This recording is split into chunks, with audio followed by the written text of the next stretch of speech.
Hello mga kamangyan, magandang araw sa inyong lahat. So for today's video guys, nandito tayo ngayon sa Cagayan pa rin, yung pinagmamalaki nila na Blue Waterfalls. So ayan, nandito tayo ngayon guys.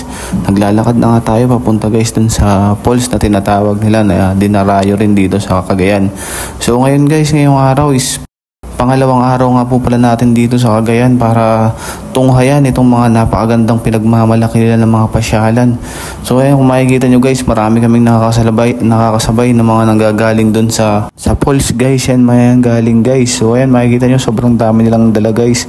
So kung makikita nyo guys is medyo malayo-layo yung ating nilalakad kasi mas pinili nating maglakad kasi sobrang maganda yung mga madadaanan natin na napaka-werding mga puno. So ayan guys, sobrang makikita nyo naman talaga yung lugar na napakaganda.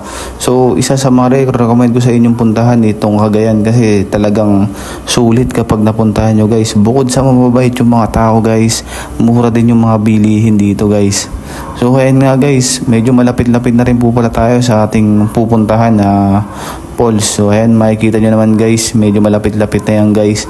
So ito na nga guys, hindi na po natin pinatagal. So nandito na nga po pala tayo sa mismong register. So dito po tayo magre-register sa lugar na ito guys. So makikita nyo guys yung mga ibang tao dyan guys na nakapila. Dito guys, kung wala kayong mga dalang case na lagayan sa cellphone para hindi siya mabasa, meron dito guys na bibilhan. So ayan, makikita nyo naman guys, napakadaming tao nyan guys. Habang naghihintay nga po pala tayo dyan guys, matapos silang magpicture is tayo naman yung magpipicture yan guys. So ayan po yung lugar na register.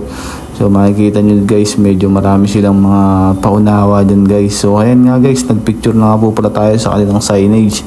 So ayan, sa Blue Waterfalls and Cave System. Matapos nga lang natin guys magpicture dyan guys, is nandito na nga po pala yung mga ibang kasama natin sa ating van. So ayan, namimili na nga po sila ng life vest dyan guys. So pagkatapos nga po pala nilang mamili dyan ng life vest guys, is dito na sila naikinig sa ating tour guide. So ipinapaliwanag po dito guys ng tour guide yung dalawang daan na ating pwedeng pamilian. Meron po ditong traverse at meron po dito yung pangmadalian lamang. So syempre bilang joiners po, kung ano po yung mapagpasyahan ng mga nakakarami, doon po tayo susunod. So ayan nga po.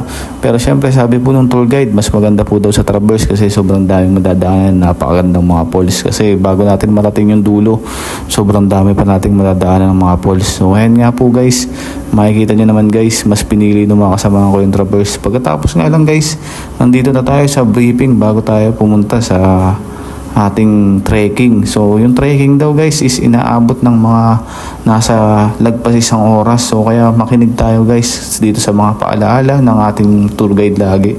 Kasi laging yung tour guide yung mas nakakaalam sa ating pupuntahan. So ayan guys, makikita nyo naman yung mga kasama namin, ang daming tanong. So ayan, minsan makukulit pa yan guys. Siyempre hindi mawawala sa mga joiners yung mga makukulit. Pagkatapos nga lang guys ng briefing ng tour guide po natin is agad na nga po tayo nag-proceed dito sa ating trekking. So ayan guys, makikita nyo naman, umpisa pa lang medyo agad yung daan. So ayan guys, medyo maganda-ganda naman po yung daan dito sa bungad na to. Makikita nyo nga guys, may kalabaw pa nga po dyan. So yung makikita nyo po dyan na tubig is hindi pa yan yung ating pupuntahan. Is bagkus yan lang po, is panimula pa lamang. So ayan guys, makikita nyo naman dito tayo tatawid guys papunta dun sa may kabila para marating natin yung ibang mga falls na mga mababa pa lang po dyan. So ayan, makikita nyo naman guys, napakalinaw ng tubig. Dyan pa lang po yan sa bungad. So talagang mag-enjoy kayo dito guys ng sobra kapag nakapunta kayo dito guys sa Cagayan. Sobrang napakaganda at likas na yaman ng Pilipinas talaga. Masasabi kong isa sa napagandang lugar dito sa Pilipinas itong Cagayan kasi sobrang napakaganda ng mga pasyalan nila dito, saka itong mga ganitong mga falls nila. So marami pang pwedeng puntahan dito guys sa Cagayan, hindi lang itong mga falls na to guys. So kaya pagkatapos nga dyan guys, makikita nyo naman no, napakaganda ng lugar guys. So ayan, napakalinaw din ng tubig.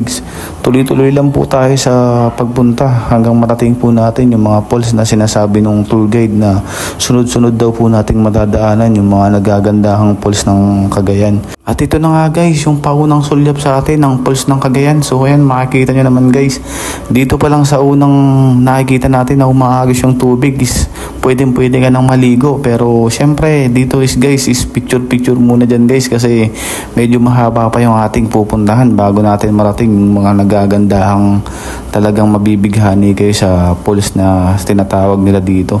So ayan nga guys, napakalinaw ng tubig. Syempre di tayo papahulig dyan guys. Makikita nyo naman yung mga kasama natin nagpipicture-picture na.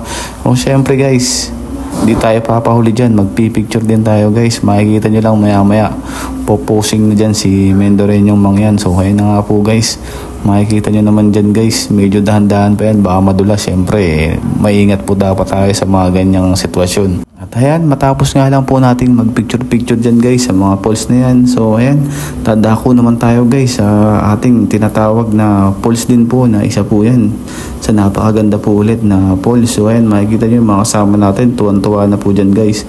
So at ako nga guys, nagpabitin-bitin pa ako dyan guys sa lubid. Makikita nyo naman guys, may padipaday pa. Ayan tuloy, muntik ng malaglag. So sa katangahan yan guys, so huwag nyong gagayanin. At ayan pa nga guys, medyo lokong-lokong Mendoreñong mangyan to, ano-ano pa, posing pa guys. So ayan guys, dito pa lang guys, makikita nyo sobrang linaw ng tubig, napakaganda rin ng agos niya. Talagang mawawala yung mga stress nyo kapag nakarating kayo dito guys. Bukod sa napakalamig ng tubig dito guys, is talagang mananawa kayo sa napakadaming tubig na yan guys. Talagang mawawala yung init nyo sa katawan kasi sobrang lamig talaga ng tubig. Isa sa masasabi kong napakagandang pools na aking napuntahan dito sa Pilipinas. So dito nga lang guys, makikita nyo napakaganda ng umaagos na tubig dyan guys. So talagang dito guys, mamamangha kayo sa ganda. So isa ito sa guys sa pools din na dinadayo. Magkakarugtong yan guys, napakaganda talaga guys. Talagang masasabi natin guys na napakaganda talaga ng Pilipinas kapag ating malilibot talaga guys. So ito na nga guys, ito yung pinakadulo nila na tinatawag guys. So ngayon guys, medyo kasama ang palad nga natin guys, medyo malabo yung tubig kasi medyo umulan daw dun sa may bundok, kaya naging ganyan yung kulay. So makikita nyo naman guys, yung mga ibang tao dyan guys, mga galing ibang bansa pa yan guys, mga taga-India yan guys. So yan, makikita nyo, naliligo pa yan dyan. So syempre di tayo magpapahuli dyan guys na maligo. At ayan na nga guys, nagpalangoy-langoy na nga po tayo dyan guys. So, makikita nyo talaga guys, talagang chillax na chillax tayo dyan guys. At ayan guys, ito yung ating day 2 adventure sa Cagayan. So maraming salamat guys sa inyong walang sawang panonood. So abangan nyo po yung day 3 na ating gagawin pa guys dito sa Cagayan.